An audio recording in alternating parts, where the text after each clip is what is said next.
तो उसमें हमने पढ़ा था कि इलेक्ट्रोलाइटिक सेल जो होते हैं उसमें नॉन स्पॉन्टेनियस रिएक्शन होती है, we supply the electrical energy to get some chemical reaction, और else we can say the electrical energy is converted into chemical energy. और वोल्टेज सेल में सब उल्टा होता है ना, गैल्वेनिक सेल में सब उल्टा होता है, मैंने आपको बताया था। सबसे पहला तो यहाँ पर हमको इलेक्ट्रिसिटी सप्लाई नहीं करनी पड़ती, बल्कि हमको इलेक्ट्रिसिटी मिलती है। यहाँ पर गैल्वेनिक सेल हमको इलेक्ट्रिसिटी बना करके देता है, और यहाँ जो रिएक्शन होती है वो भी कैसी होती है, स्पॉन्टेनियस, खुद ब खुद होती है। तो एक स्पॉन्टेनियस रिएक्शन होती है जिसकी वजह से इलेक्ट्रिसिटी जनरेट होकर के हमको मिलती है। कौन से सेल के अंदर, गैल्वेनिक सेल के अंदर। ये चीज़ आप ऑलरेडी जानते हो, ऑलरेडी आपने अंडरलाइन किया हुआ है।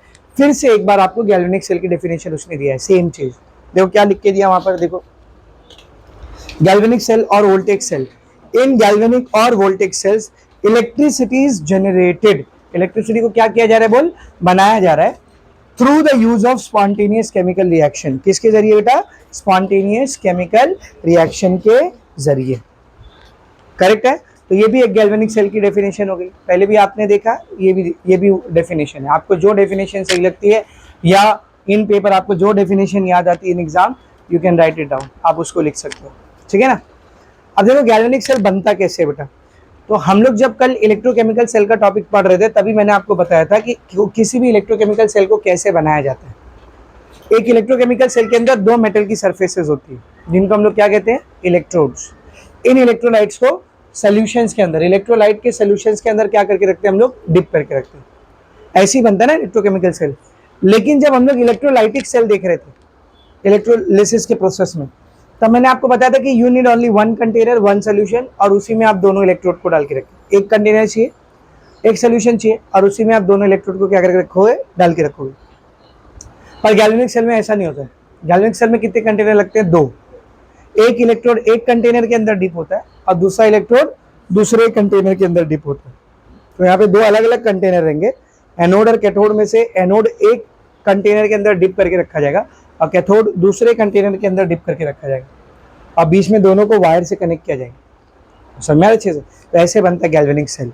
तो मैं क्या कर रहा हूँ मालूम, आपको गैल्वेनिक सेल समझाने के लिए एक बहुत ही बेसिक गैल्वेनिक सेल आपके सामने यहाँ पर ले रहा हूँ, जिसको आप ऑलरेडी 11th में स्टडी कर चुके हो। ऑलरेडी आपके 11th में था, पढ़े नहीं पढ़े वो अलग बात है, ठीक है ना।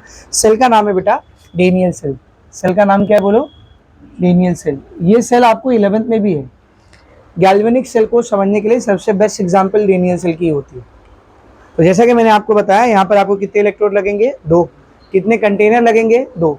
तो जरा ध्यान से सुनो डेनियल सेल कैसे बनाया जाता है। I draw the diagram only and it will be self explanatory. Diagram देख के आप समझ जाओगे क्या चल रहा है। तो अपने पास दो कंटेनर रहेंगे। कितने कंटेनर रहेंगे बेटा, दो। ये फर्स्ट कंटेनर है, ये सेकेंड कंटेनर है। इस कंटेनर में एक इलेक्ट्रोड रहेगा और इस कंटेनर में दूसरा इलेक्ट्रोड रहेगा। अब डेनियल सेल के अंदर क्या होता है, पहला जो इलेक्ट्रोड होता है ये जिंक का होता है, जिंक मेटल का बना हुआ। कौन से मेटल का बोल, जिंक। तो ये जिंक मेटल का बना हुआ इलेक्ट्रोड है, जिंक इलेक्ट्रोड, ठीक है। और दूसरा जो इलेक्ट्रोड होता है ये कॉपर मेटल का बना होता है। किसका बना हुआ होता है बोल, कॉपर। तो पहला वाला इलेक्ट्रोड जिंक मेटल का बना हुआ है, दूसरा वाला इलेक्ट्रोड कॉपर मेटल का बना हुआ है। अब इन दोनों कंटेनर में क्या भरा हुआ रहेगा बोल, ऑब्वियसली सॉल्यूशन भरा हुआ रहेगा, ठीक है ना। तो यहाँ पर जिंक वाला इलेक्ट्रोड आपने जिस सॉल्यूशन में डिप करके रखा है, ये सॉल्यूशन भी जिंक का होना चाहिए। ये सॉल्यूशन भी किसका होना चाहिए बोल, जिंक, ठीक है ना। ये डेनियल सेल की कंडीशन है, हर सेल में ऐसा जरूरी नहीं, ठीक है ना। तो जिंक इलेक्ट्रोड को आपने जिसमें डिप करके रखा है, ये जिंक का सॉल्यूशन रहेगा। किसका सॉल्यूशन रहेगा बोल, जिंक का सॉल्यूशन। समझो ZnSO4 सॉल्यूशन। कौन सा सॉल्यूशन है बोल, ZnSO4 ले लो, ZnCl2 ले लो, कोई भी सॉल्यूशन ले लो, पर वो किसका सॉल्यूशन होना चाहिए, जिंक। मतलब उसमें कटायन जिंक ही होना चाहिए। यूजुअली ZnSO4 ही लिया जाता है, जिंक सल्फेट लिया जाता है। और जो बाजू वाला कंटेनर है जिसमें आपने कौन सा इलेक्ट्रोड डाला है, कॉपर का, इसमें जो सोल्यूशन है कॉपर का सोल्यूशन होना चाहिए। किसका सोल्यूशन होना चाहिए बोल, कॉपर का। तो इसके अंदर जो सोल्यूशन है कौन सा सोल्यूशन होना चाहिए, कॉपर का सोल्यूशन होना चाहिए। तो इस कंटेनर में, सेकंड कंटेनर में जो सोल्यूशन है this is copper solution. Usually हम लोग इसको कॉपर सल्फेट सोल्यूशन लेते हैं। तो जिंक इलेक्ट्रोड को जिंक के सोल्यूशन में डिप करके रखा जाता है, कॉपर इलेक्ट्रोड को कॉपर के सोल्यूशन में डिप करके रखा जाता है, और इन दोनों को बाहर से कनेक्ट किया जाता है एक वायर के थ्रू। किसके थ्रू बोल, एक वायर के थ्रू। अब जब करंट जनरेट, जाहिर सी बात है गैल्वेनिक सेल है ना, तो क्या करेगा, करंट जनरेट करेगा ये।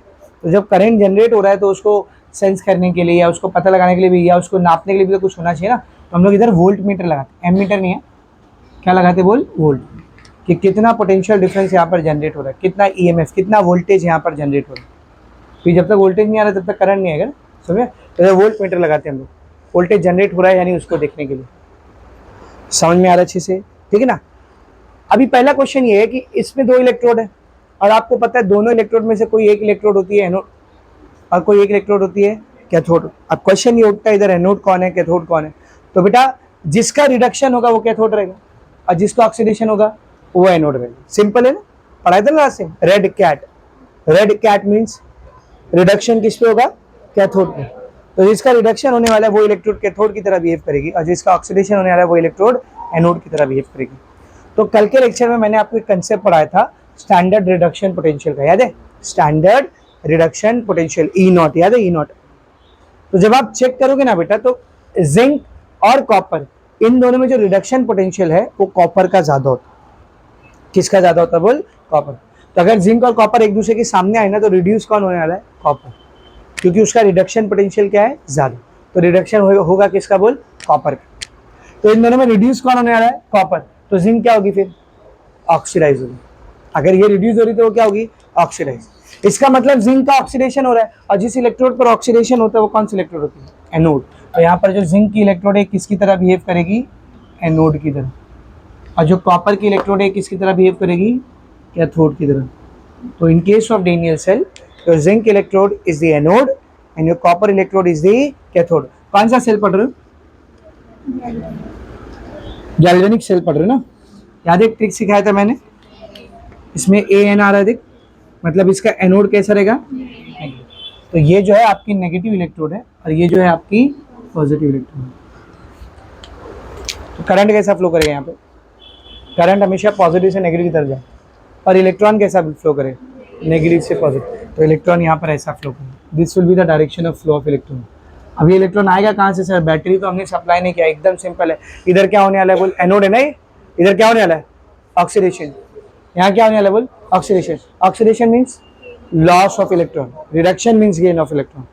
Red cat gain electron, reduction means gain of electron, oxidation means loss of electron. तो इधर जिसका भी ऑक्सीडेशन होगा वो स्पीशीज क्या करेगी, इलेक्ट्रॉन को लॉस करेगी। वही इलेक्ट्रॉन जो यहाँ पर लॉस हुआ है वो इलेक्ट्रॉन यहाँ से ट्रैवल करता हुआ इधर आएगा, समझ आ रहा है अच्छे से। और यहाँ पर जो स्पीशीज रहेगी वो उस इलेक्ट्रॉन को गेन करेगी, मतलब क्या हो जाएगी, रिड्यूस हो जाएगी। तो इलेक्ट्रॉन यहाँ से यहाँ ट्रैवल करेगा। अब देखो इलेक्ट्रॉन यहाँ से दूर जा रहा है इसीलिए नेगेटिव है, तभी तो दूर भाग रहा है ना इलेक्ट्रॉन। इलेक्ट्रॉन यहाँ पर आ रहा है इसीलिए ये पॉजिटिव। तो जो पहला क्वेश्चन था कि कौन एनोड है कौन कैथोड है, क्लियर हो गया। Zinc electrode is acting as an anode and copper electrode is acting as an cathode. सही है, यहाँ ऑक्सीडेशन होने वाला है, वहाँ रिडक्शन होने वाला है। सही, यहाँ तक समझे सबको। ना second question is the circuit complete. क्या ये सर्किट कंप्लीट है, यहाँ से यहाँ तक तो दिख रहा है सर, इधर कंप्लीट है क्या बोलो, नहीं। तो अब इसको कंप्लीट कैसे करोगे, how will you complete it, इसको आप कंप्लीट कैसे करोगे। सिंपल है सर, एक वायर ले लो, इसमें छोड़ दो इसमें छोड़ दो, नहीं, गलती से भी सोल्यूशन में उंगली लगा दी ना अगर थोड़ा बहुत करंट जनरेट हो रहा है तब तो कुछ नहीं हुआ, ज़्यादा हो रहा है तो समझ में आया। वायर नहीं छोड़ सकते यहाँ वहाँ पर, और वायर छोड़ भी दिए तो भी उससे काम नहीं होगा, काम नहीं होने वाला उससे। तो फिर क्या करेंगे, तो इधर ध्यान से सुनो। इस गैल्वेनिक सेल को कंप्लीट करने के लिए हम लोग, इस गैल्वेनिक सेल को कंप्लीट करने के लिए, सर्किट को कंप्लीट करने के लिए हम लोग एक चीज़ का इस्तेमाल करते हैं जिसको कहा जाता है सॉल्ट ब्रिज। क्या कहा जाता है बोल, salt bridge. Very important topic, 2-3 बार बोर्ड एग्जाम में पूछा गया है, सब लोग ध्यान से देखें। सॉल्ट ब्रिज किसको बोलते हैं, सॉल्ट ब्रिज कुछ नहीं है, ग्लास की एक ट्यूब होती है यू शेप की, ग्लास की ट्यूब रहती है यू शेप की, तो यू शेप की ग्लास ट्यूब या फिर यू ग्लास का यू ट्यूब होता है ऐसा, ठीक है ना। इसके अंदर हम लोग क्या करते हैं मालूम, सब लोग ध्यान से सुनो। एक ऐसा ग्लास की ट्यूब होती है यू शेप की,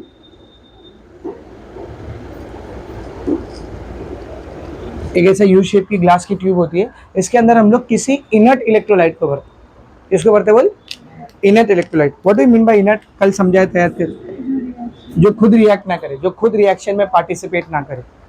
तो इसके अंदर हमको एक इनर्ट इलेक्ट्रोलाइट भरना है। तो यूजुअली इनर्ट इलेक्ट्रोलाइट जब भी आएगा ना तो या तो KCl होगा या तो NH4NO3 रहेगा, या तो पोटेशियम क्लोराइड या फिर अमोनियम नाइट्रेट। तो ज़्यादातर KCl को यूज़ किया था। किसको यूज़ किया था बोल, KCl। तो समझो मैंने इसमें ऐसा KCl भर दिया, क्या भर दिया बोल, KCl। अब मेरे को बता इससे इसको कंप्लीट कैसा करोगे, ऐसा डालोगे क्या, उल्टा करके डालना पड़ेगा, इन्वर्टेड डालना पड़ेगा। तो भाई जैसे ही इसको उल्टा किए खत्म है सब, पूरा KCl बाहर आ जाएगा। तो कुछ फायदा हुआ इसका नहीं। तो इसमें KCl डायरेक्ट नहीं भरा जाता है, यही फंडा है। सुनो जरा, इसमें KCl डायरेक्ट नहीं भरा जाता है, सब लोग ध्यान से सुनेंगे। यहाँ पे ऐसा कुछ ब्लॉक कर देंगे ना, नहीं तो फिर कंप्लीट सर्किट कहाँ से होगा, फिर भी तो सर्किट इनकम्प्लीट रहेगा ना बीच में अगर इंसुलेशन लगा दोगे तो सब ध्यान से सुनो। KCl का सोल्यूशन लिया जाता है हॉट, मतलब उसको गर्म करके, हीट करके, और इसमें फिल किया जाता है KCl का सोल्यूशन। किसका सोल्यूशन, KCl।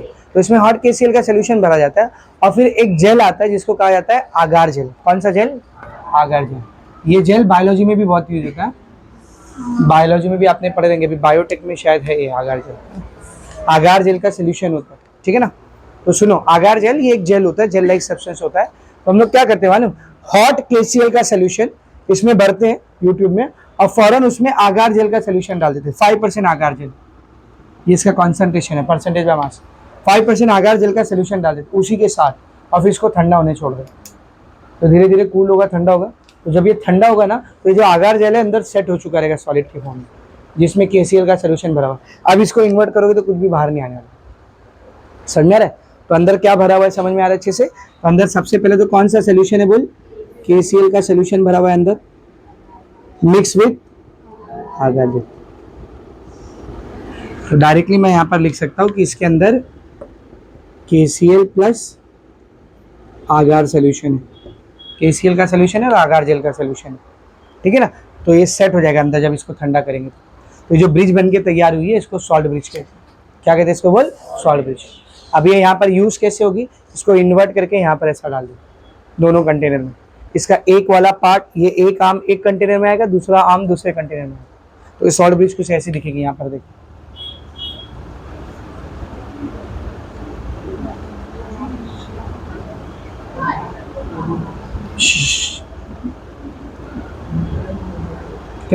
इसको इन्वर्ट करके सॉल्ट ब्रिज यहाँ पे डाल दिए, जिसके अंदर आपको भी पता है कौन सा सोल्यूशन भरा हुआ है ना। अब देखो अंदर KCl का सोल्यूशन है, पर वो बाहर आ पाएगा क्या, नहीं।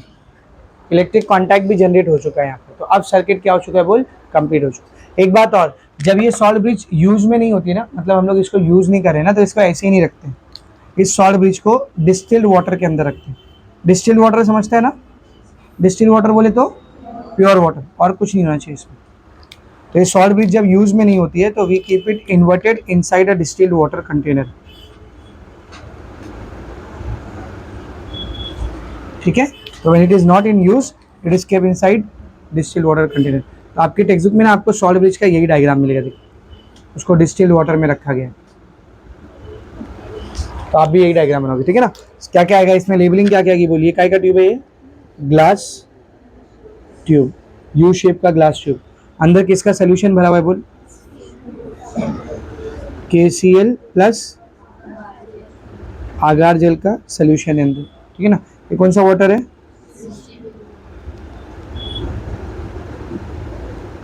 Distilled water. तो ये डायग्राम आपको सॉल्ट ब्रिज का आपके टेक्स्ट बुक में दिखेगा, समझ में आ रहा है अच्छे से।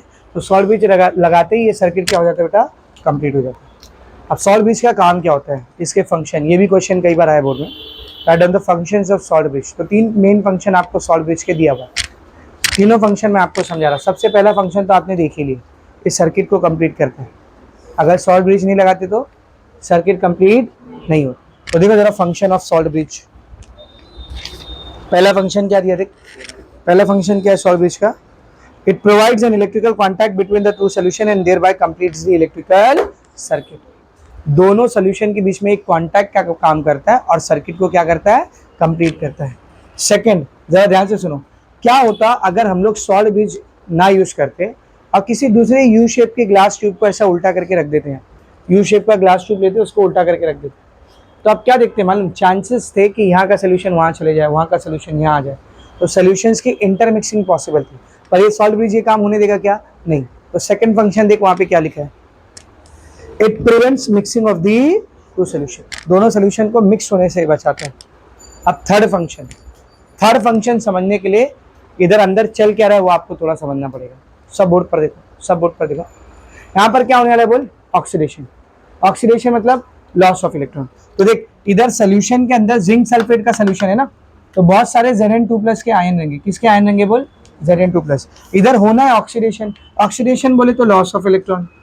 तो लॉस ऑफ इलेक्ट्रॉन कैसा होगा, ये जिंक क्या है, Zn2+ बनेगा और 2 इलेक्ट्रॉन को खो देगा, ऐसे होगा लॉस ऑफ इलेक्ट्रॉन। तो ऑक्सीडेशन Zn2+ का हो रहा है, Zn का हो रहा है, Zn का हो रहा है। तो बता ये आयन ऑक्सीडेशन करेगा कि जिंक की रॉड करेगी, जिंक की रॉड। तो जो जिंक की इलेक्ट्रोड दिख रही है जो कि जिंक मेटल से बनी हुई है, ये ऑक्सीडाइज होगी और क्या क्या अलग करेगी बोल, Zn2+ और 2 इलेक्ट्रॉन।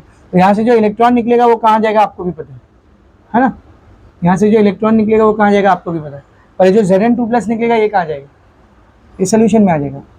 Zn2+ कहाँ आ जाएगा बोल, सोल्यूशन में। तो धीरे धीरे इस साइड के सोल्यूशन में क्या जमा होने लगेगा, Zn2+। या मैं बोल सकता हूँ ये साइड पॉजिटिव चार्ज क्या होते जा रहा है, बढ़ते जा, पॉजिटिव चार्ज क्या होते जा रहा है बोल, बढ़ते जा, सही, इंक्रीज हो रहा है ये साइड, ठीक है ना। इधर आओ, ये कैथोड है, इधर क्या होना है, रिडक्शन। रिडक्शन बोले तो गेन ऑफ इलेक्ट्रॉन। तो रिडक्शन किसका होगा, देख कॉपर 2+ का, कॉपर 2+ 2 इलेक्ट्रॉन को एक्सेप्ट करके कॉपर बनेगा। तो रिडक्शन कॉपर का हो रहा है, Cu2+ का हो रहा है, Cu2+ का। तो इधर सोल्यूशन में Cu2+ के आयन रहेंगे, ये धीरे धीरे इस कॉपर की इलेक्ट्रोड पे जाएंगे, यहाँ से आने वाले इलेक्ट्रॉन को एक्सेप्ट करेंगे, ये कॉपर और इलेक्ट्रॉन मिलकर के क्या बना देगा, Cu सॉलिड। तो धीरे धीरे सोल्यूशन के अंदर जो Cu2+ आयन है वो यूज हो रहा है ना, मतलब यहाँ से पॉजिटिव चार्ज यूज हो जा रहा है, तो पॉजिटिव चार्ज कम हो रहा है। पॉजिटिव चार्ज कम होगा तो नेगेटिव चार्ज क्या होगा, बढ़ने लगेगा। पहले दोनों बैलेंस था, Cu2+ SO4 2- दोनों बैलेंस था, और धीरे धीरे Cu2+ यूज हो जा रहा है, तो SO4 2- ज्यादा होने लगे। तो यहाँ कौन सा चार्ज बढ़ रहा है, नेगेटिव। तो सोल्यूशन में धीरे धीरे यहाँ पर नेगेटिव चार्ज बढ़ रहा है, यहाँ पर धीरे धीरे पॉजिटिव चार्ज बढ़ रहा है। दोनों सोल्यूशन अब न्यूट्रल नहीं रह जा रहे, यहाँ पॉजिटिविटी बढ़ रही है और यहाँ नेगेटिविटी बढ़ रही है। तो जैसे ये चीज होने लगेगी ना, तो सॉल्ट ब्रिज क्या करेगी मालूम, सॉल्ट ब्रिज के अंदर कौन था, KCl ना, KCl भी कौन से आयन बनाएगा बोल, K+ और Cl-। तो जैसे ही यहाँ की पॉजिटिविटी बढ़ने लगेगी ना, तो जो Cl- है वो सॉल्ट ब्रिज के ये वाले आर्म के अंदर आने लगेगा, और जो यहाँ पे नेगेटिविटी बढ़ेगी तो जो K+ है तो ये वाले आर्म के अंदर मूव करके आने लगेगा। तो यहाँ पर नेगेटिविटी बढ़ रही थी, पॉजिटिव चार्ज आ गया, न्यूट्रल हो गया। यहाँ पर पॉजिटिविटी बढ़ रही थी, नेगेटिव चार्ज आ गया, न्यूट्रल हो गया। यानी सॉल्ट ब्रिज दोनों सोल्यूशन की न्यूट्रलिटी मेंटेन रखने का काम भी करता है। अब पर थर्ड फंक्शन वहां पे क्या लिखेंगे, it maintains electrical neutrality in both the solution by transfer of ions। Salt bridge अपने आयंस को ट्रांसफर करके दोनों सोल्यूशन की न्यूट्रलिटी को मेंटेन करता है। एकदम अच्छे से समझ में आया सबको। तो ये क्वेश्चन एक दो बार आया है बोर्ड में, write down the functions of salt bridge. Salt bridge के फंक्शंस लिखो, समझे ना सबको, क्या क्या फंक्शन है बोलो। पहला फंक्शन क्या देखे हमने, ये दोनों सोल्यूशन के बीच में कॉन्टैक्ट बना करके इलेक्ट्रिकल नेटवर्क को क्या करता है, कंप्लीट। दूसरा फंक्शन, सॉल्ट ब्रिज की वजह से दोनों सोल्यूशन आपस में इंटरमिक्स या मिक्स नहीं हो पाते। तीसरा फंक्शन, सॉल्ट ब्रिज अपने आयंस को ट्रांसफर करके दोनों सोल्यूशन की इलेक्ट्रिकल न्यूट्रलिटी को क्या करके रखता है, मेंटेन करके रखता है।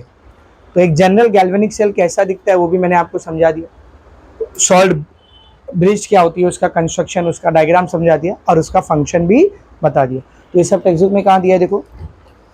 तो एक जनरल गैल्वेनिक सेल कैसा दिखता है, यहाँ पर सब आपको बताया, ये हो गया, ठीक है।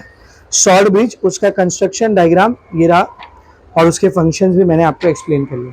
अब नेक्स्ट हेडिंग क्या है देख, फॉर्मुलेशन ऑफ या फिर short notation of galvanic cell. अब भाई अगर मेरे को कहीं पर गैल्वेनिक सेल को लिखना रहेगा या बताना रहेगा ये गैल्वेनिक सेल है, तो क्या हर जगह मैं इतना बड़ा डायग्राम बनाते बैठूंगा, नहीं। तो गैल्वेनिक सेल को दिखाने के लिए, लिखने के लिए हम लोग नोटेशन यूज करते हैं। क्या यूज करते बोल, नोटेशन। नोटेशन बोले तो सिंबल, ठीक है ना।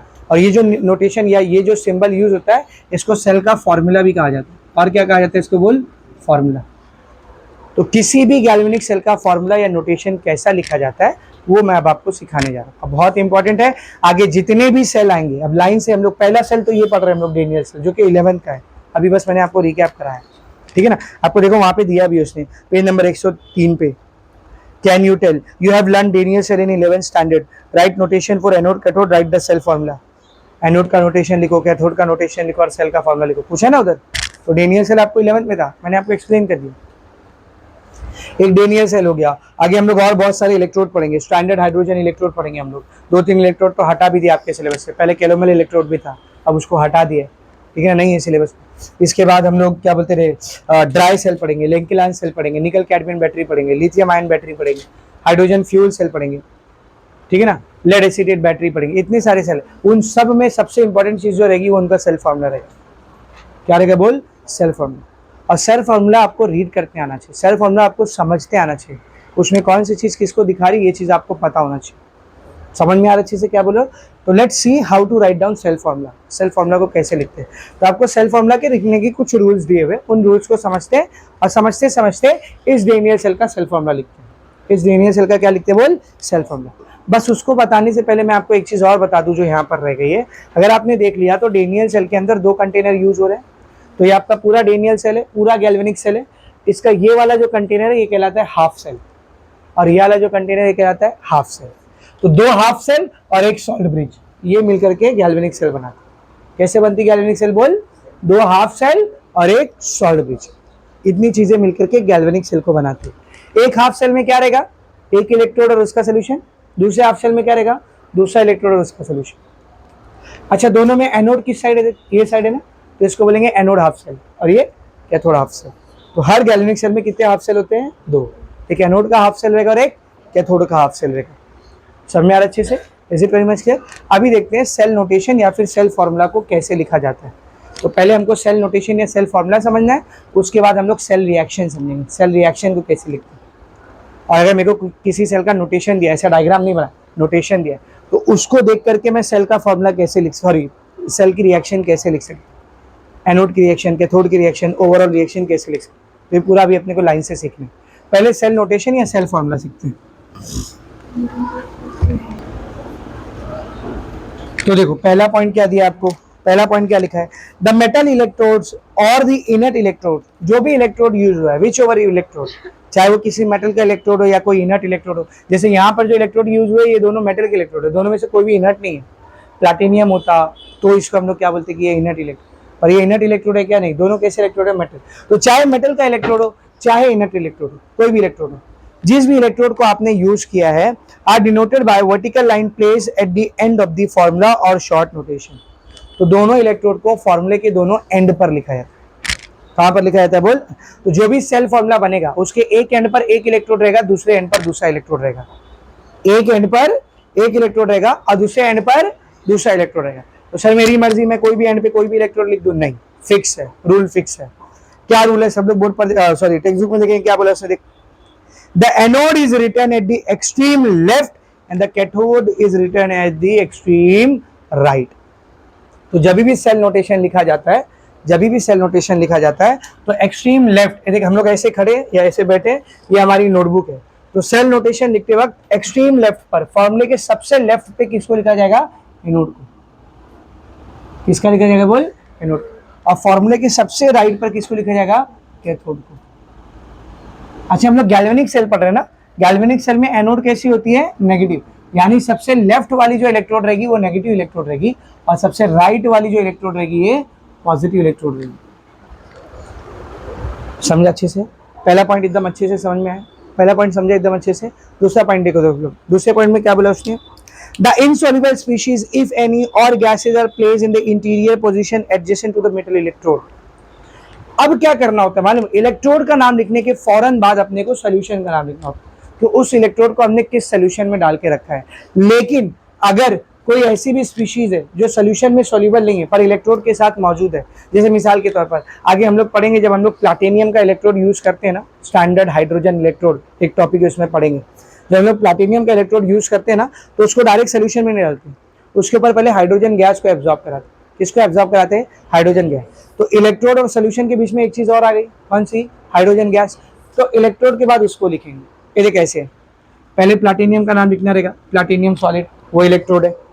अब उसके अंदर मैंने क्या डाल रखा है? Hydrogen gas. तो हाइड्रोजन गैस का अब नाम आएगा। और जैसे फेस चेंज हो गया, मतलब एक चीज से दूसरी चीज को आप लिख रहे हो तो आपको बीच में वर्टिकल लाइन दिखानी है। बीच में क्या दिखानी है? तो मेरी जो प्लैटिनियम की इलेक्ट्रोड थी ये वो है, अब दूसरा मटेरियल आ रहा है उसके ऊपर हाइड्रोजन गैस, तो मैंने एक वर्टिकल लाइन डाल के हाइड्रोजन गैस डाल दिया। समझ में आ रहा अच्छे से। अगर इस गैस की और भी कुछ प्रॉपर्टी पता है, जैसे आपको इसका प्रेशर पता है कि ये गैस कितने प्रेशर पे रखी गई है, तो इसी के बाजू में ब्रैकेट में ऐसा लिखूंगा गैस है और 1 एटमॉस्फेरिक प्रेशर पे है, 1.5 एटमॉस्फेयर, ऐसा ये इन्फॉर्मेशन लिखूंगा। और फिर इसके बाद ऐसा सिंगल लाइन मार के जो सोल्यूशन यूज हो रहा है वो सोल्यूशन का इन्फॉर्मेशन, यहाँ पर सोल्यूशन का इन्फॉर्मेशन। तो ऐसा कब लिखना है, कोई गैस या कुछ मौजूद है तो लिखना है, नहीं मौजूद है तो नहीं। यहाँ पर इलेक्ट्रोड के बाद डायरेक्ट क्या आ गया, देख सोल्यूशन, तो ये एक्स्ट्रा इन्फॉर्मेशन यहाँ पर देने की जरूरत है क्या, नहीं, जब है नहीं तो देंगे क्यों। समझ में आ रहा है। तो देखो इसने क्या बोला है, the insoluble species if any मतलब अगर कोई है तो, नहीं है तो नहीं। जैसे यहाँ पर मैंने बताया हाइड्रोजन गैस थी तो लिखे, यहाँ पर नहीं है तो नहीं लिखेंगे, ठीक है ना। if any the insoluble species if any or gases are placed in the interior position adjacent to the metal electrode, तो metal electrode के बाजू में अगर कोई एक्स्ट्रा स्पीशीज है तो उसके बारे में लिखना है, नहीं है तो नहीं लिखना है। फिर तीसरा नंबर देखो, चलो ठीक है, इलेक्ट्रोड का नाम लिख दिए, अगर कोई एक्स्ट्रा स्पीशीज इलेक्ट्रोड के साथ है तो वो भी लिख दिए, और नहीं है तो सीधा आगे बढ़ना है। तो इलेक्ट्रोड के बाद नेक्स्ट बारी किसकी होती है, सोल्यूशन।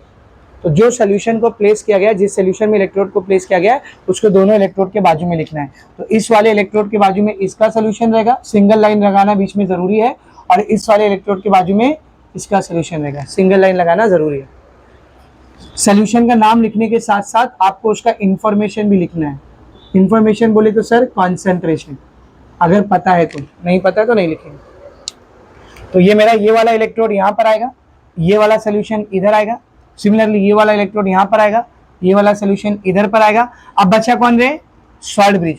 तो सॉल्ट ब्रिज को ऐसा डबल वर्टिकल लाइन से दिखा, तो डबल वर्टिकल लाइन आपको क्या दिखाती है, बोल सॉल्ट ब्रिज। ये तरीका होता है सेल फॉर्मूला लिखने का। अभी एक दो एग्जांपल देखेंगे तो और अच्छे से समझो, ये तरीका होता है सेल फॉर्मूला लिखने। पढ़ो आगे, तीसरा पॉइंट पढ़ो।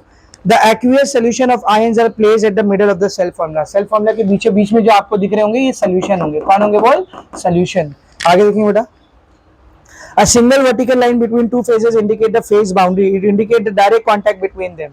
कोई दो चीज के बीच में अगर सिंगल लाइन है मतलब ये बाउंड्री, फेस की बाउंड्री दिखा रही है, और आपको ये बात बता रही है कि ये दोनों एक दूसरे से डायरेक्ट कांटेक्ट में। देखना यहाँ पर जिंक इलेक्ट्रोड और जिंक का सोल्यूशन डायरेक्ट कांटेक्ट में, यहाँ पर कॉपर इलेक्ट्रोड और कॉपर का सोल्यूशन डायरेक्ट कांटेक्ट में। ये सिंगल लाइन दिखाती है अपने को, ठीक है ना। आगे देखो क्या बोला उसने, a double vertical line between the two solution indicate that they are connected by salt bridge। अगर डबल वर्टिकल लाइन आ गई तो मतलब वो क्या दिखा रही है, सॉल्ट ब्रिज। इसका मतलब इस डबल लाइन के इस साइड पे जो सोल्यूशन है और उस साइड पर जो सोल्यूशन है, ये दोनों डायरेक्ट कांटेक्ट में नहीं है बल्कि एक सॉल्ट ब्रिज के जरिए कनेक्टेड है। समझ में आ रहा है अच्छे से, आगे बढ़ो। The additional information such as concentration of solution, gas pressure is also given। अगर आपको कोई एक्स्ट्रा इन्फॉर्मेशन भी पता है, जैसे सोल्यूशन का कॉन्सेंट्रेशन पता है या कोई गैस है तो उसका प्रेशर पता है, तो ब्रैकेट में उसको भी लिखना हो, बताया ना मैंने, वो उसको भी आपको लिखना हो। अब जो लास्ट पॉइंट है वो थोड़ा रुक करके पढ़ते हैं। इससे पहले यहाँ पर जो सेल आपको दिख रहा है इसका सेल फॉर्मूला लिखते हैं। तो एग्जाम्पल के लिए, हाँ example, cell formula of Daniell cell. तो डेनियल सेल का सेल फॉर्मूला लिखते हैं। एक्सट्रीम लेफ्ट पर किसको लिखना होता है, बोल एक्सट्रीम लेफ्ट पर किसको लिखना होता है, एनोड को। एक्सट्रीम लेफ्ट पर किसको लिखना होता है, एनोड को। तो ये जिंक इलेक्ट्रोड और कॉपर इलेक्ट्रोड, इन दोनों में एनोड कौन है, जिंक। तो एक्सट्रीम लेफ्ट पर मैं लिखूंगा जिंक सॉलिड, किसको लिखूंगा, बोल जिंक सॉलिड। एक्सट्रीम राइट पर किसको लिखना होता है, कैथोड। तो यहाँ पर कैथोड कौन है, बोल कॉपर का इलेक्ट्रोड, तो कॉपर सॉलिड। तो एक्सट्रीम लेफ्ट में आ गया एनोड, एक्सट्रीम राइट में आ गया कैथोड। अब सोल्यूशन लिखते हैं सिंगल लाइन। तो ये जिंक को किसके सोल्यूशन में डाल के रखे, जिंक के सोल्यूशन। कौन सा आयन बना रहा है, बोलो Zn2+। तो ऐसा लिखेंगे Zn2+ का एक्वियस सोल्यूशन या और कोई सोल्यूशन है, ठीक है ना। तो Zn2+ का एक्वियस सोल्यूशन। अगर मेरे को इसका कॉन्सेंट्रेशन पता होता तो मैं ऐसा लिखता है, यहाँ पर 1 मोलार ऐसा लिखता है, 2 मोलार 3 मोलार, अगर पता हो। नहीं पता है नहीं लिखेंगे, चलेगा, कोई मसला है। समझ आ रही चीज है। सिमिलरली कॉपर सॉलिड को किसके सोल्यूशन में डाल के रखा, कॉपर के, उसका भी आयन कैसा बन रहा है, देख Cu2+। तो सिंगल लाइन क्यों लगा रहा, समझा ना, क्योंकि ये इलेक्ट्रोड और सोल्यूशन डायरेक्ट कांटेक्ट में। तो Cu2+ का एक्वियस सोल्यूशन। अब ये जिंक का एक्वियस सोल्यूशन और कॉपर का एक्वियस सोल्यूशन किससे कनेक्टेड है, सॉल्ट ब्रिज। ये आपका डेनियल सेल। तो ये चीज और ये चीज दोनों सेम है। अब चाहे आप डेनियल सेल को ऐसे दिखा दो, चाहे आप डेनियल सेल को ऐसे दिखा दो, इसीलिए इसको शॉर्ट नोटेशन कहा जाए, या सेल फॉर्मूला या सेल नोटेशन कहा जाए। समझा? अगर मैं आपसे पूछूं कि सेल के नोटेशन में इलेक्ट्रॉन का ट्रांसफर कहाँ से कहाँ हो रहा है, तो आप बताओ। इलेक्ट्रॉन हमेशा एनोड से निकलेगा और कैथोड की तरफ जाएगा, यानी एक्सट्रीम लेफ्ट से इलेक्ट्रॉन कहाँ जा रहा होगा, बोल एक्सट्रीम राइट। इधर इलेक्ट्रॉन का ट्रांसफर ऐसे होगा,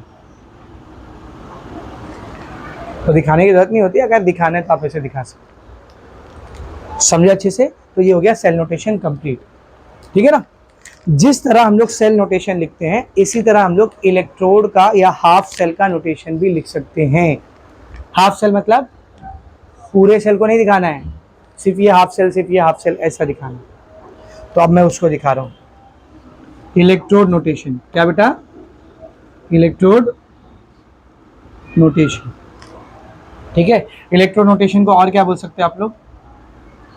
हाफ सेल नोटेशन। तो हाफ सेल में कितनी चीजें आएगी, बोल? हाफ सेल में सॉल्व ब्रिज आएगा क्या? हाफ सेल में कितनी चीज आएगी?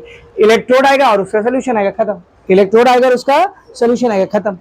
तो जब भी हाफ सेल का या इलेक्ट्रोड का नोटेशन लिखा जाता है, तो इसका रूल होता है आपको सबसे पहले सोल्यूशन का नाम लेना, जो सोल्यूशन यूज हुआ है सबसे पहले उसको लिखना, सबसे पहले उसको लिख जो सोल्यूशन यूज हुआ, ठीक है ना। और सोल्यूशन के बाद सिंगल लाइन बना करके इलेक्ट्रोड को लिखना, ये रूल होता है, ये फिक्स है। पहले सोल्यूशन लिखना है, उसके बाद ही इलेक्ट्रोड को लिखना है। तो अगर इस डेनियल सेल में मैं आपको हाफ सेल का नोटेशन लिखने बोलूं, example half cells of Daniell cell, अगर मैं आपको इस डेनियल सेल में हाफ सेल का नोटेशन लिखने के लिए बोलूं, तो यहां पर सबसे पहले लिखते हैं एनोड हाफ सेल को। एनोड हाफ सेल कौन है? एनोड हाफ सेल बोल, ये वाला या ये वाला? ये पहला वाला बीकर ना। तो ये जिंक की इलेक्ट्रोड है, जिंक का सोल्यूशन है। हाफ सेल में पहले किसको लिखना होता है? सोल्यूशन। तो मैं लिखूंगा Zn2+ का एक्वियस सोल्यूशन। अगर कॉन्सेंट्रेशन पता है तो बाजू में ब्रैकेट में लिख दूंगा। उसके बाद में बनाऊंगा सिंगल लाइन। सोल्यूशन लिखने के बाद क्या लिखते हैं? इलेक्ट्रोड। तो अंदर कौन सा इलेक्ट्रोड डाला गया है? जिंक। तो ये हो गया ये वाला हाफ सेल। अब दूसरा हाफ सेल लिखूंगा, तो ध्यान से देखना, कैथोड हाफ सेल। तो कौन है बेटा कैथोड हाफ सेल? कौन है? देख, एक कॉपर वाला ना। तो पहले किसको लिखना है मुझे? पहले किसको लिखना है मुझे? सोल्यूशन को। तो किसका सोल्यूशन बना यहाँ पर? Cu2+ aqueous. अगर कॉन्सेंट्रेशन पता लगे तो ब्रैकेट में लिखूंगा। अब डालूंगा सिंगल लाइन। अब किसको लिखना है? इलेक्ट्रोड को। इलेक्ट्रोड कौन सा यूज हुआ इधर? Cu solid. तो ये एनोड का हाफ सेल हो गया, कैथोड का हाफ सेल हो गया। तो हाफ सेल का नोटेशन जब भी लिखा जाता है तो हमेशा पहले किसको लिखना है? सोल्यूशन, उसके बाद इलेक्ट्रोड को लिखना है। अच्छा, एक चीज नोटिस कर रहे हो क्या? जब हम लोग हाफ सेल का नोटेशन लिखते हैं ना, और उसको अगर आप कंपेयर करोगे कंप्लीट सेल के नोटेशन से, तो राइट साइड पर जो कैथोड का नोटेशन होता है वो तो एज इट इज कॉपी हो जाता है, दिख रहा है। लेकिन लेफ्ट साइड पर जो एनोड का नोटेशन होता है ये उल्टा होकर कॉपी होता है, सही है। यानी हम लोग ऐसा बोल सकते हैं कि एनोडिक हाफ सेल का जब नोटेशन लिखा जाता है तो सेल फॉर्मूले में से जो एनोड का नोटेशन था वो रिवर्स हो जाता है और कैथोडिक वाला एज इट इज आ जाता है। क्यों ऐसा समझा ना? क्योंकि इसमें रूल है कि दोनों साइड पर सॉलिड इलेक्ट्रोड ही होना चाहिए, और इसमें रूल है कि पहले सोल्यूशन लिखना है बाद में इलेक्ट्रोड को लिखना है। इस वजह से ये तो एज इट इज आ जाता है, पर ये उल्टा होकर के आता है अगर हाफ सेल का नोटेशन लिख रहे हो तो, वरना नहीं।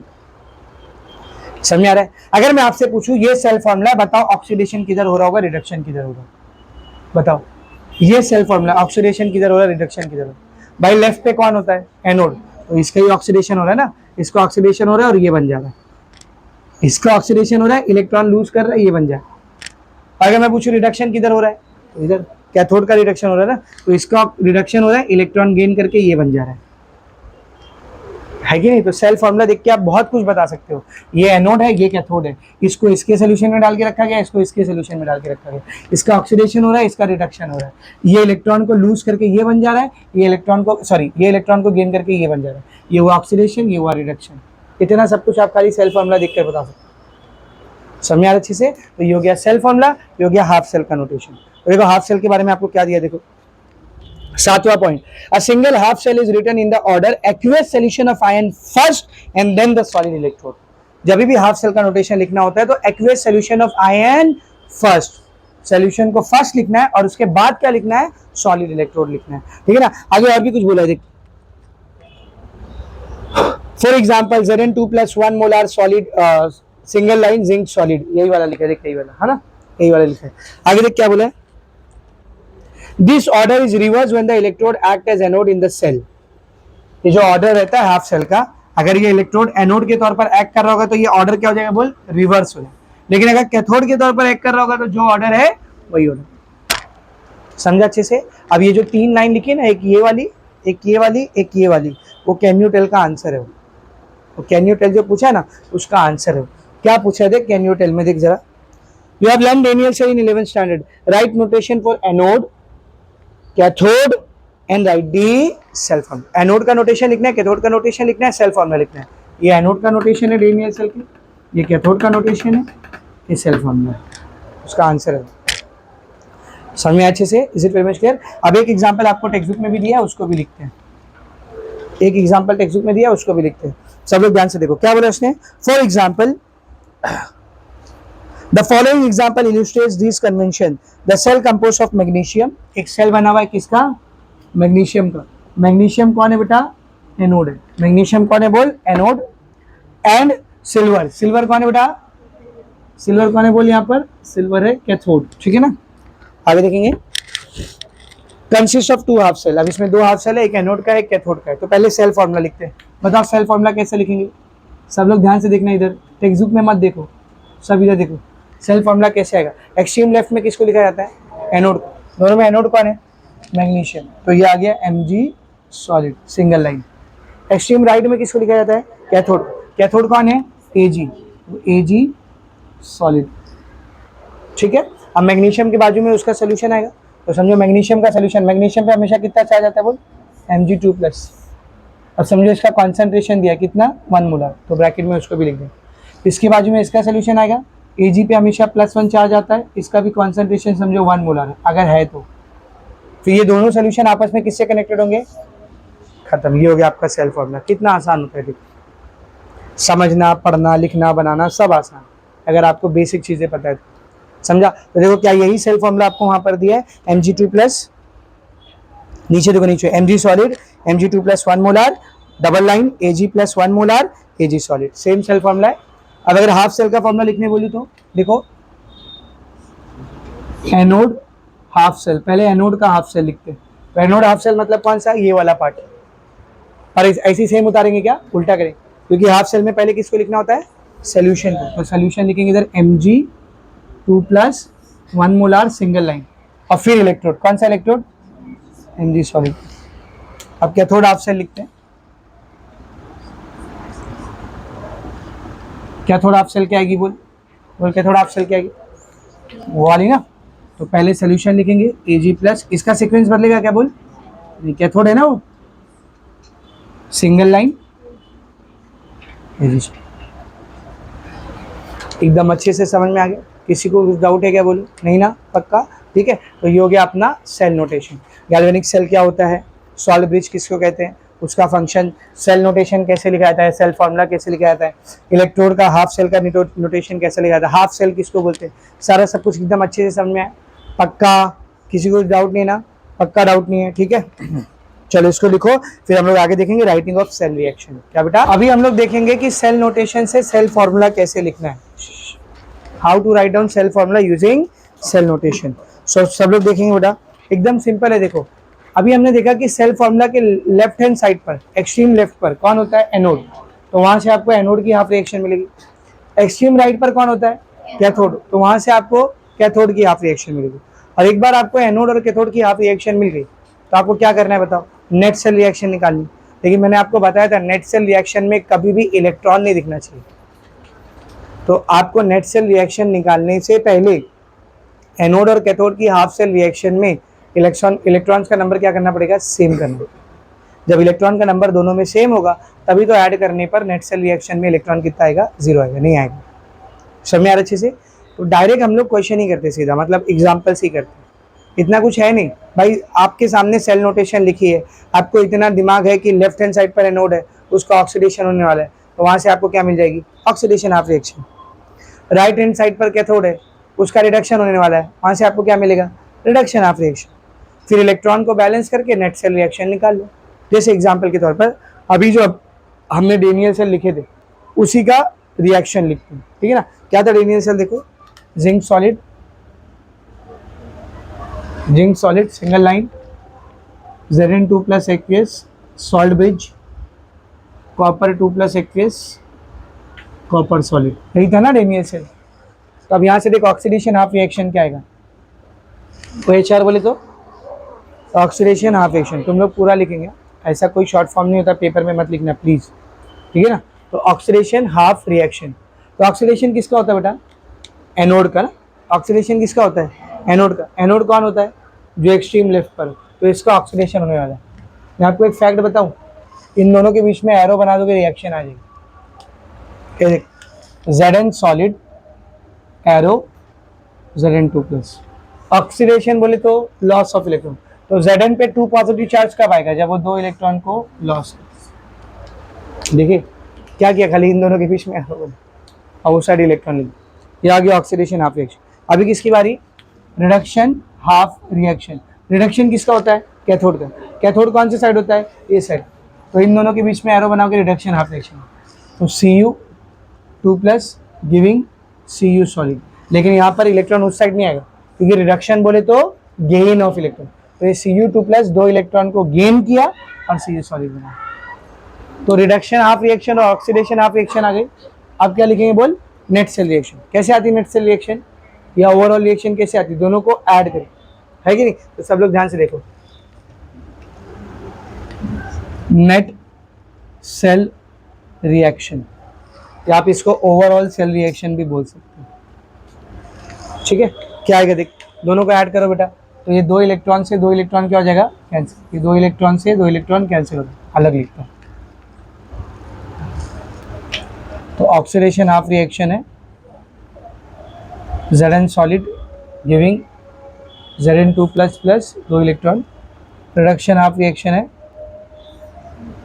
Cu2 plus plus 2 electron giving Cu solid, दोनों को ऐड करेंगे, 2 इलेक्ट्रॉन से 2 इलेक्ट्रॉन कैंसिल हो जाएगा, तो ये आएगा नेट सेल रिएक्शन या फिर ओवरऑल सेल रिएक्शन। क्या आएगा देख, Zn solid plus Cu2 plus giving Zn2 plus plus copper, ये डेनियल सेल की नेट सेल रिएक्शन। अच्छा, कौन सी रिएक्शन रहेगी, कौन से टाइप की रिएक्शन रहेगी, रेडॉक्स रिएक्शन ना, ऑक्सीडेशन रिडक्शन दोनों हो रहा है ना इसमें, तो कौन सी रिएक्शन रहेगी वो, रेडॉक्स रिएक्शन। तो ये हो गई आपकी एक एग्जाम, सेल का फॉर्मूला देख के उसकी रिएक्शन लिखना, ठीक है। दूसरी एग्जाम्पल जो टेक्स्ट बुक में दी हुई थी उसको करते, क्या दिया था टेक्स्ट बुक में, देखो जो पीछे अभी एग्जाम्पल दी थी ना, magnesium solid Mg2 plus 1 molar salt bridge Ag plus 1 molar Ag solid, यही एग्जाम्पल थी ना। चल बोर्ड पर देख, पहले लिखते हैं oxidation half reaction at anode, anode पे होने वाली रिएक्शन। एनोड किधर होता है बोल, लेफ्ट में या राइट पे, लेफ्ट में, तो इसका ऑक्सीडेशन होना चाहिए। ट्रिक बताया था मैंने अभी, दोनों के बीच में एरो डाल, क्या जगह देख, magnesium solid giving Mg2 plus plus 2 electron, भाई 2 पॉजिटिव चार्ज कब आएगा, जब 2 इलेक्ट्रॉन निकलेगा ना, ये हो गई ऑक्सीडेशन हाफ रिएक्शन। अभी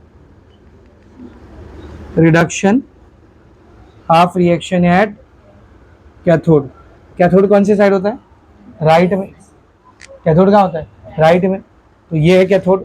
क्या बोला था, इन दोनों के बीच में एरो डाल, क्या कहती, Ag plus arrow Ag solid, ये एक पॉजिटिव चार्ज कैसे हटा रहे, एक इलेक्ट्रॉन को इसने गेन किया।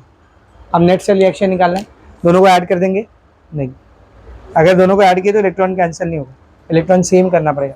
यहाँ 2 इलेक्ट्रॉन है, यहाँ 1 इलेक्ट्रॉन, इसको 2 करने के लिए क्या करोगे, इस वाली रिएक्शन को मल्टीप्लाई बाय 2, तो देख क्या आएगा, ऑक्सीडेशन हाफ रिएक्शन। क्या है देख, oxidation half reaction, oxidation half reaction यही रहेगी जो है Mg solid giving Mg2 plus plus 2 electron.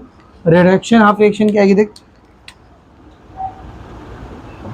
इसको 2 से मल्टीप्लाई कर दो, क्या आएगा बोल, 2 Ag plus plus 2 electron giving 2 Ag solid. क्या कैंसिल हो गया इधर बोल, 2 इलेक्ट्रॉन से 2 इलेक्ट्रॉन कैंसिल, तो जब इन दोनों को ऐड करेंगे तो अपने को नेट सेल रिएक्शन या फिर ओवरऑल रिएक्शन मिल जाएगी। तो क्या आने वाली देख, Mg solid plus 2 Ag plus giving Mg2 plus 2Ag solid, ये है नेट सेल रिएक्शन। समझा? एक एग्जांपल और बताते हैं टेक्स्ट बुक से। टेक्स्ट बुक में एक सेल और दिया हुआ है आपको, बहुत ही इंटरेस्टिंग एग्जांपल है वो, ठीक है ना।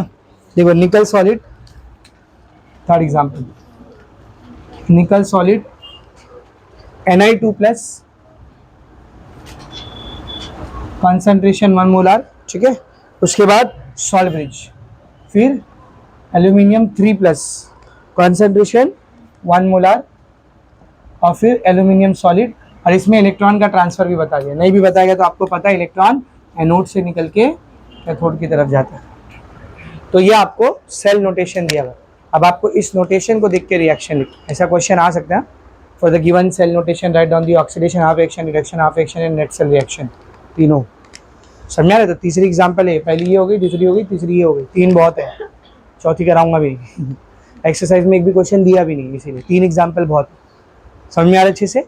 चलो इसको देखते हैं। पहले लिखेंगे हम लोग कौन सी reaction, oxidation half reaction at anode, anode पर होने वाली ऑक्सीडेशन हाफ रिएक्शन। एनोड कहाँ होता है बोल? एलिसिस में। तो इन दोनों के बीच में एरो बना दूँ, क्या है देख, निकल solid giving Ni2 plus, 2 positive charge कैसे आ रहेगा, 2 इलेक्ट्रॉन लॉस करके, फिर reduction half reaction at cathode. Cathode कहाँ होता है रे? राइट में। तो यह है कैथोड, इन दोनों के बीच में एरो बना दो, Al3 plus giving aluminium solid. ये 3 पॉजिटिव चार्ज कैसे हटा रहेगा, कितना इलेक्ट्रॉन गेन करके, 3 इलेक्ट्रॉन गेन। अब दोनों को ऐड कर दूँ? नहीं कर सकते, इलेक्ट्रॉन कटेगा क्या, सेम है क्या इलेक्ट्रॉन, यहाँ 2 इलेक्ट्रॉन है, यहाँ 3, या तो उसको 3 करो या तो इसको 2 करो। ना इसको 3 कर सकते हो मल्टीप्लाई करके, ना इसको 2 मल्टीप्लाई करके, 2 कर सकते हो मल्टीप्लाई करके, उल्टा कर दो। ये 2 है ना, इसको 3 से मल्टीप्लाई कर दो, 2 3 जा 6, ये 3 है, इसको 2 से मल्टीप्लाई कर दो, 3 2 जा 6। करते ना ऐसा इक्वेशन सॉल्व करते टाइम, है ना। तो यहाँ पर लिख देंगे मल्टीप्लाई बाय 3 और यहाँ पर लिख देंगे मल्टीप्लाई बाय 2। तो देख ऑक्सीडेशन हाफ रिएक्शन, क्या है ऑक्सीडेशन हाफ रिएक्शन, इस पूरी रिएक्शन को 3 से मल्टीप्लाई करो, क्या कहते, 3 निकल solid giving 3 Ni2 plus plus 3 2 जा 6 इलेक्ट्रॉन। रिडक्शन हाफ रिएक्शन, इस पूरे को 2 से मल्टीप्लाई करो, क्या आएगा, 2Al3 प्लस प्लस 3 2 जा 6 इलेक्ट्रॉन गिविंग 2 एल्यूमिनियम सॉलिड। और जब इन दोनों को ऐड करेंगे हम लोग तो अपने को नेट सेल रिएक्शन या फिर ओवरऑल सेल रिएक्शन आएगी। क्या करेगा बोल, इधर 6 इलेक्ट्रॉन से 6 इलेक्ट्रॉन कैंसिल, तो क्या आएगा बोल, 3 निकल solid plus 2 aluminium 3 plus giving 3 निकल 2 प्लस प्लस 2 एल्यूमिनियम सॉलिड। तो ये मैंने आपको सिखा दिया। अगर आपको सेल नोटेशन दिया हुआ है तो उसको देखकर सेल की रिएक्शंस को कैसे लिखना है, हाफ रिएक्शन को भी और नेट सेल रिएक्शन को भी, एकदम अच्छे से समझा। आई होप ये 3 एग्जांपल में क्लियर हो गया होगा, ठीक है ना। अभी आपको टेक्स्ट बुक के पीछे एक अलग टाइप का क्वेश्चन दिया, सेल फार्मूला लिखना है। आप रिएक्शन दिए, सेल फार्मूला दिया, इधर क्या करना था, सेल फार्मूला दिया था और रिएक्शन लिखना, उधर रिएक्शन दी हुई है और आपको सेल का फार्मूला लिखना, उल्टा। समझ में आ रहा है? तो आओ जरा एक्सरसाइज पे, पेज नंबर 118, क्वेश्चन नंबर 2 का 8वां क्वेश्चन, पेज 118, क्वेश्चन नंबर 2 का 8वां क्वेश्चन। पहले क्वेश्चन रीड करो, क्या बोला उसने, formulate a cell from the following electrode reaction. Electrode के ऊपर होने वाली हाफ रिएक्शन दी हुई है, इलेक्ट्रोड पे हाफ रिएक्शन ही होती है ना, तो इलेक्ट्रोड के ऊपर होने वाली हाफ रिएक्शंस दी हुई है, आपको सेल का फॉर्मूला बनाना है। किसका फॉर्मूला बनाना है बोल, सेल का। पहली रिएक्शन क्या है देख, Au3 प्लस Au बोल्ड है ना, Au3 प्लस प्लस 3 इलेक्ट्रॉन क्या दे रहा है बोल, Au सॉलिड, महंगा वाला सेल है, सोने का इलेक्ट्रोड रखा है उसका, ठीक है ना। आगे देखो, magnesium solid giving Mg2 plus plus 2 electron, है ना। फुकट के काम मत करो, उसने नेट सेल रिएक्शन निकालने बोला, क्या जबरदस्ती मत निकालो। बोले सर उसको 2 से मल्टीप्लाई करता है, इसको क्यों किया, अच्छा लग रहा था तो कर दिया, मेरे को आता था तो कर दिया, नहीं करने का, यहाँ पे करने का ही नहीं है, यहाँ पे नेट सेल रिएक्शन निकालने बोला है। अगर बोलता also find out net cell reaction, अगर इसी क्वेश्चन में ऐसा बोल देते तब वो काम करते, इसको 2 से मल्टीप्लाई करते, इसको 3 से मल्टीप्लाई करते, दोनों को ऐड करके नेट सेल रिएक्शन निकालते। यहाँ पर इतना सब करने बोला नहीं, खाली आपसे क्या पूछा है, सेल का फॉर्मूला लिखो, खत्म। सेल का फॉर्मूला देखना, फॉर्मुलेट द सेल, पढ़ो उधर, फॉर्मुलेट द सेल मतलब सेल का फॉर्मूला लिखो। तो भाई वैसे आपको ये पहचानना है कि इसमें एनोड कौन है कैथोड कौन है, बस इतना पहचानना है। तो सब बोर्ड पर देख, मेरे को बता इस प्रोसेस में गेन ऑफ इलेक्ट्रॉन हुआ है या loss of electron, gain of electron हुआ है, और गेन ऑफ इलेक्ट्रॉन मतलब, और रिडक्शन मतलब कैथोड, ये मेरा कैथोड है, ठीक है।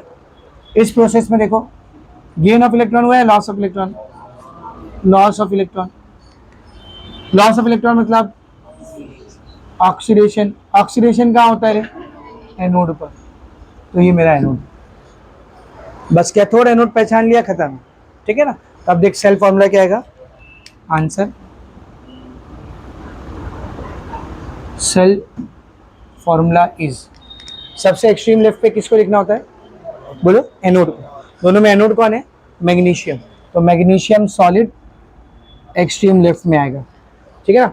एक्सट्रीम राइट में किसको लिखना होता है, कैथोड को, कैथोड कौन है मेरा, ये गोल्ड का कैथोड है ना, तो एक्सट्रीम राइट में आएगा Au सॉलिड। अब दोनों के सोल्यूशन लिखते, मैग्नीशियम का सोल्यूशन कैसा बन रहा है देख,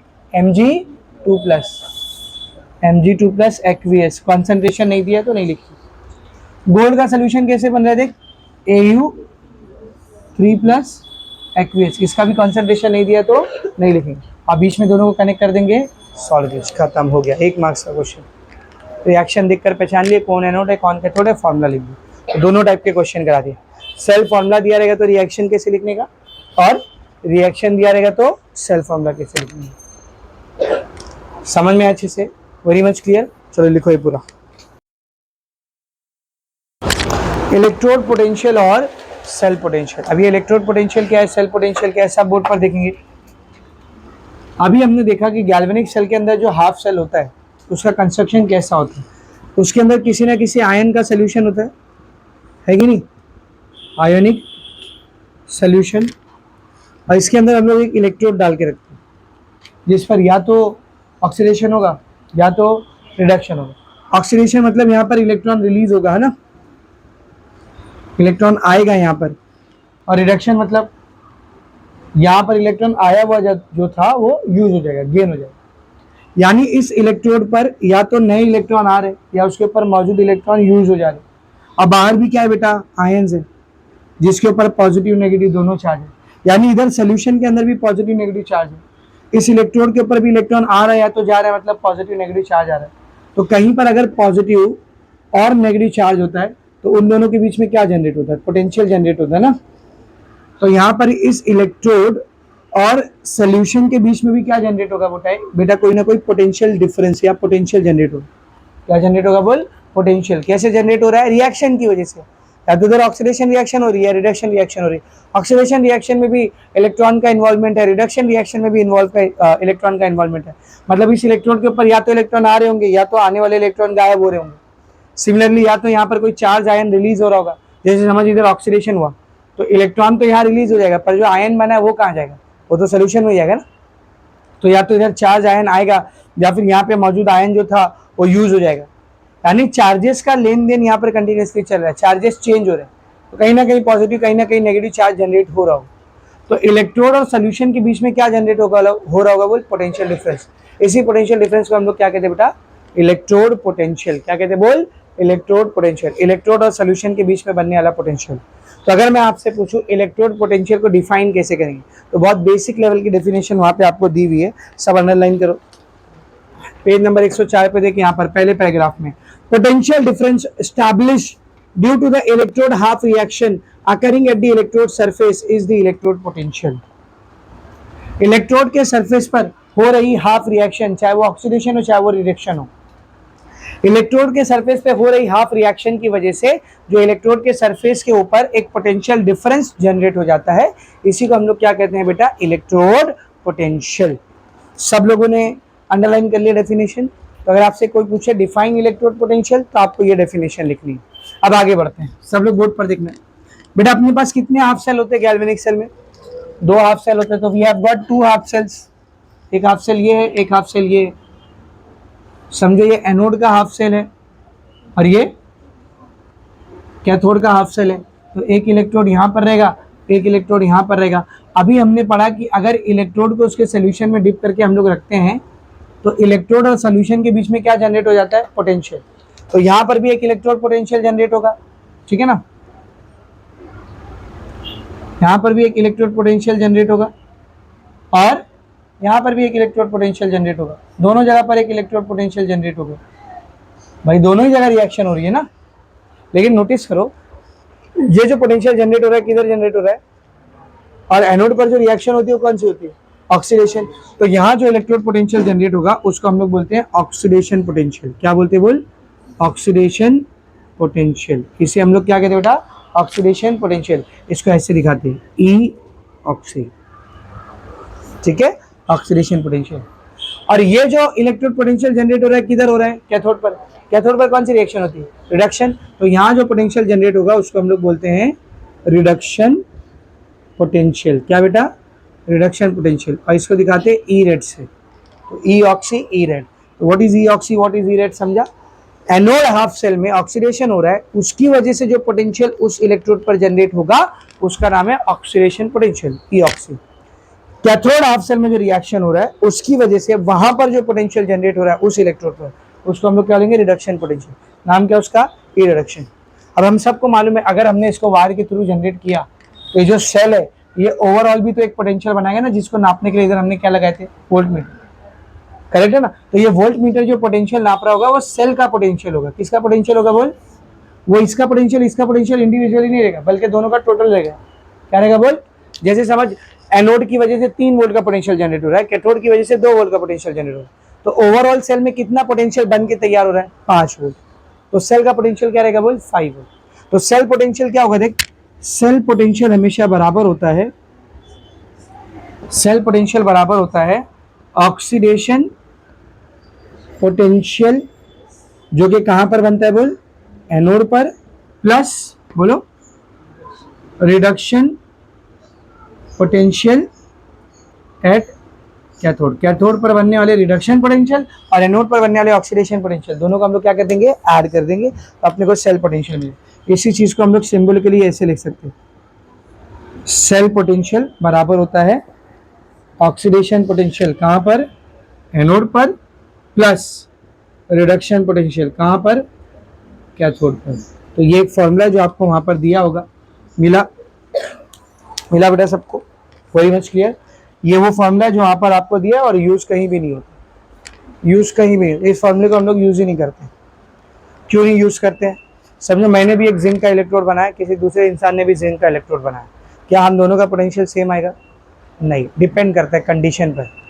मैंने 4 मोलार कॉन्सेंट्रेशन का सोल्यूशन लिया था, उसने 2 ही मोलार कॉन्सेंट्रेशन का सोल्यूशन लिया। चार्जेस क्या रहेंगे दोनों के सोल्यूशन में? अलग रहेंगे। मेरी जो इलेक्ट्रोड की रिएक्शन मैं करा रहा हूँ 35 डिग्री सेल्सियस पर करा रहा हूँ हीट करके, वो और हीट करके 50 डिग्री पे करा रहा है। तो दोनों के अंदर जो रिएक्शंस हो रहा है, दोनों के इलेक्ट्रोड के अंदर जो रिएक्शंस हो रहा है, भले से हमने मेटल सेम यूज किया पर रिएक्शन क्या हो रही होगी? अलग यूज हो रही होगी, रिएक्शन डिफरेंट हो रही होगी। तो इलेक्ट्रोड का पोटेंशियल भी क्या रहेगा बोल? डिफरेंट रहेगा। तो जाहिर सी बात है अगर हम लोग ऐसे करेंगे तो 10 आदमी एक ही इलेक्ट्रोड को यूज करेंगे तो 10 का पोटेंशियल क्या आएगा? अलग अलग आएगा। तो एक ही इलेक्ट्रोड का कोई फिक्स पोटेंशियल रहेगा क्या? नहीं। तो ये सब पढ़ने का कोई मतलब निकलता है क्या? नहीं। तो IUPAC ने क्या किया? कुछ कंडीशंस को डिफाइन कर दिया जिनको कहा जाता है स्टैंडर्ड कंडीशन। क्या कहा जाता है बोल? स्टैंडर्ड। क्या कंडीशन है सर वो? आप जो भी सोल्यूशन बना रहे हो वो 1 मोलार बनना चाहिए। कितना बनना चाहिए? 1 मोलार। तो देख मैं इधर स्टैंडर्ड कंडीशन बता रहा हूँ।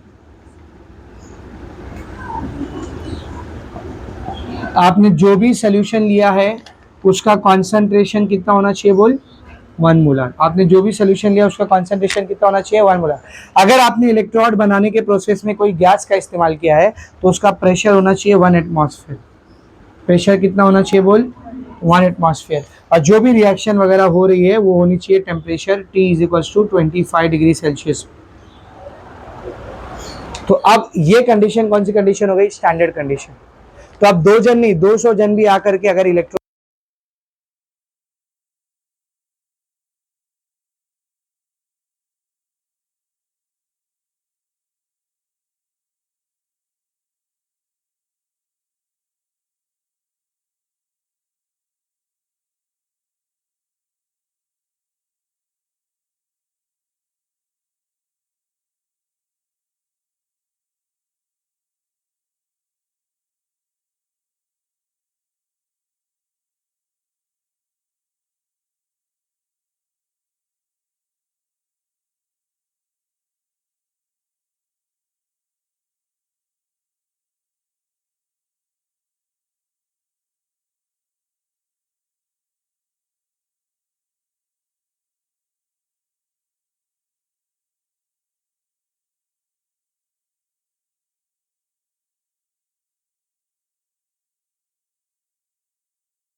जिसका स्टैंडर्ड ऑक्सीडेशन पोटेंशियल ज़्यादा रहेगा उसका क्या होगा, oxidation.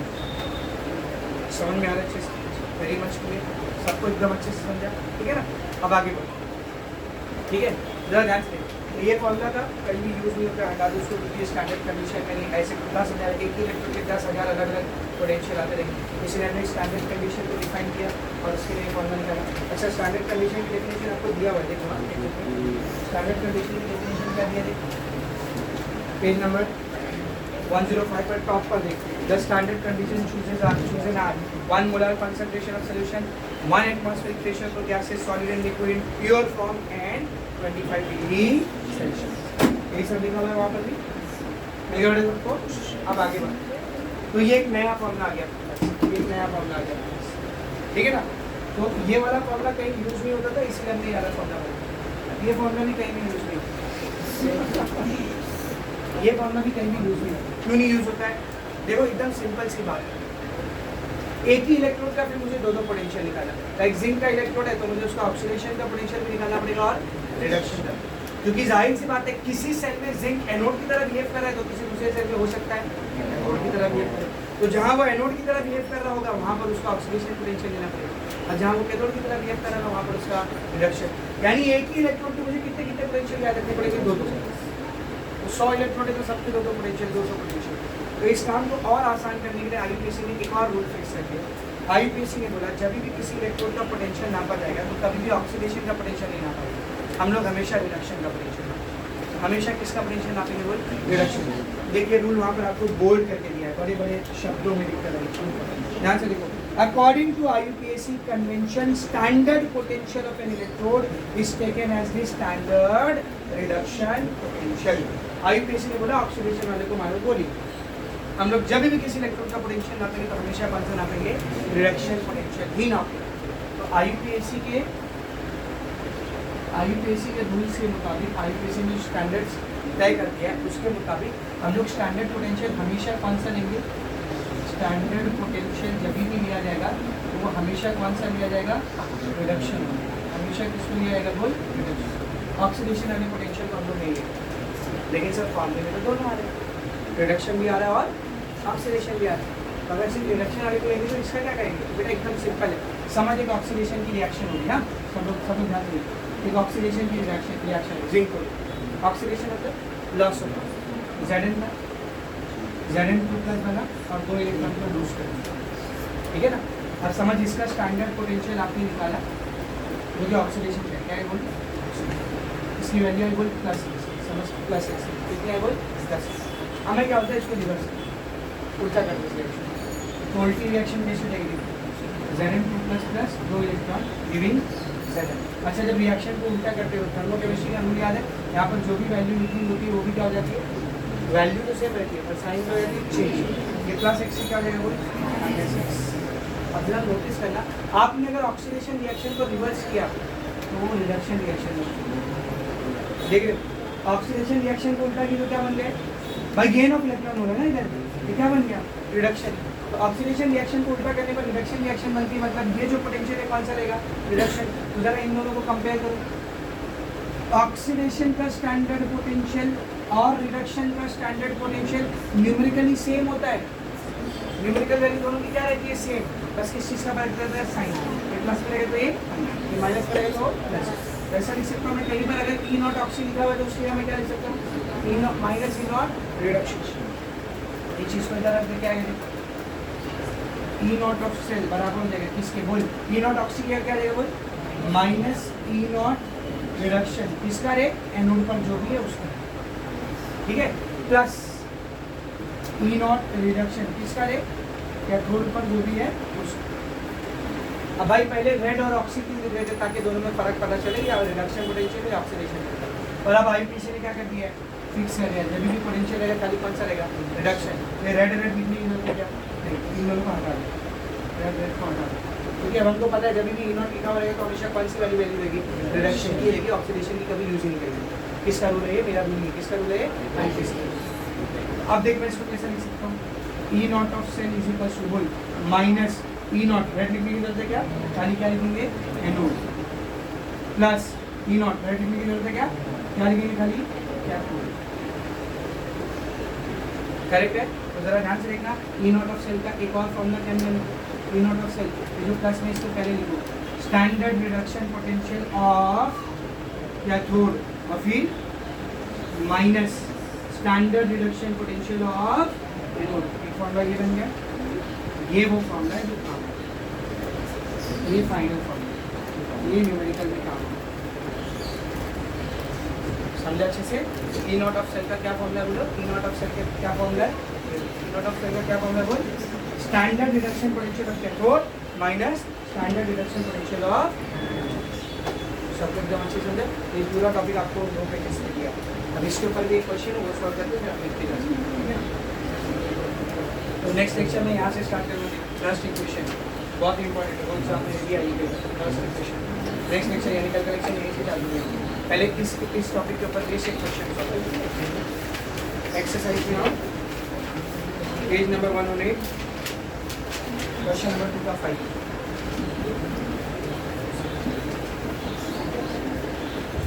Page number 108, question number 2 का 5th क्वेश्चन। देखो क्या पूछा उसने, सब लोग ध्यान से देखिए बेटा क्या पूछा उसने।